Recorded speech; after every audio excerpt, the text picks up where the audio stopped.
Mohamed Ndiaye. jërë ngeen jëf candidat yi ñu rëkkale woon ci contrôle parrainage yi tey ji la ñuy jàll baa ñu jaare fa faxos ci élection présidentielle yi 2024 yi sursoi nañu ñaar fukki candidat ak ñaar lañu tey ci altine ji ca la ñu war a jaalaat ca kanamu commission contrôle parrainage ga ca conseil constitutionnel ngir régulariser fa seeni doublon externe journal lay fa bind na Idi ak compagnie jamono ji ku ci toog ci nen du toj pression bu mag ak tiitange gu rëy la yéenekaay bi gis na ci la ténor politique yi nekk ñu ci mel ne Idrissa Seck Aminata Touré Mahammed Boun Abdallah Dionne Alhaji Malick Gakou Bougane Gueye Dany Aly Ngouille Ndiaye ak Bassirou Diomaye Faye donte sax bari na ci ñoom ñoo xam ne duñu am problème mu mottali li ñu manqué li ci doy waar rek mooy ordre de passage bi ndax ku njëkk a jaar ca kanamu commission ba yaa nar a ëpp sens enquête dina kay nañu deuxième tour contrôle parrainage tey la gom di way dëtt baam way deret ginnaaw Aminata Touré mi doon ŋàññ ka jéebaane ni ñu organiser vérification parrainage yi Le Quotidien mi ngi ñuy wax ne premier ministre beneen bu fi woon di Mahammed Boun Abdallah Dionne moom it faylu na ko ci candidat yi ñu tëyee ci contrôle parrainage yi L'Observateur mi ngi ñuy xibaar ne am na lu mat ñaar fukk ak juróom-benn ci ñoom ñoo xam ne conseil constitutionnel lañu ko sippi ba tax ñu déposé recours Alioune Sarr candidat bu coalition CAP 2024 ci waxtaan wu yaatu mu xëy séq ak waa L'Observateur ma nga fay wax ne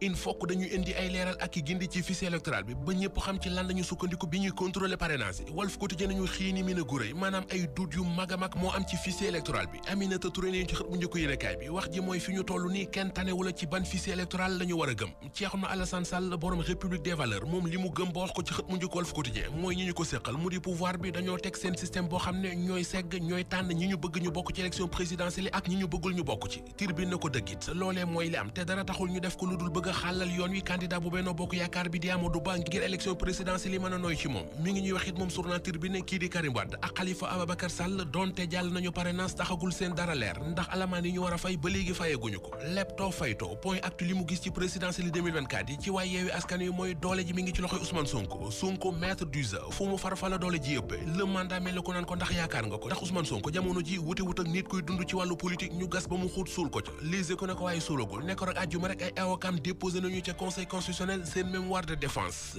duel wala duo lan moo ci am ci diggante Amadou Ba premier ministre ak Mouhamadou Mokhtar Cissé directeur de cabinet bu président de la république ab laaj la bu public yéen a kaay xëy samp ci xëtamu njëkk li tax mu samp laaj bi nee nañu mooy ci jamonoy Léopold Sédar Senghor ba ci jamonoy Macky Sall jafe nañu gis ci réew mi ab premier ministre ak ab directeur de cabinet président yu neexu li neex mi ngi ci l'Observateur ubbil yéen a kaay bi compagnie aérienne bii di Air Sénégal journal bi nee nañu mi ngi waaj a daloo juróom-ñetti roplaan yu yees ak plan de vol ak ligne yu yees ak avion yu war di déparé ci aéroport Léopold Sédar Senghor bu Ndakaaru Gorée mémorial ba ñu fay def door nañu liggéey ba journal L'As moo joxe xibaar bi ci xët mu njëkk ba dañu wax ne keroog la ñu def pose première pierre bi mu ne woon ci teewee njiit réew mi président Macky Sall mémorial bu Gorée boobee la Sénégal ne nañu projet la bopp bi ñu koy nësër ak léegi mat na fanweeri at atum daaw minibusu Tata bi ñu taaloon ca Yaraax ba ñaari nit ñàkkoon ca seen bakkan source xëy na ci ba dañu wax ne waa ji ñu naan Sayer Fall bokk ci ñi tuumal ne ñoo taaloon bus ba te mu dawoon dem Amérique kilifa yu Amérique yi teg nañu ko loxo loolee ginnaaw mandat d'arrêt international bu bàyyeekoo ci doyen des juges bu Sénégal moom Sayer Fall nag nekkul ci kaso mi ngi ñu tëye ci centre de détention de migrants bu nekk ca Pennsylvanie bi ko américains yi jàppee ba wax ko li ko justice bu Sénégal di toppee yéenekaay bi ne nañu li leen Sayer Fall wax moo di li ñu wax dara du ci dëgg dañu ma tuumal singi ma bëgg ma taj kaso ndax li ma bokk ci waa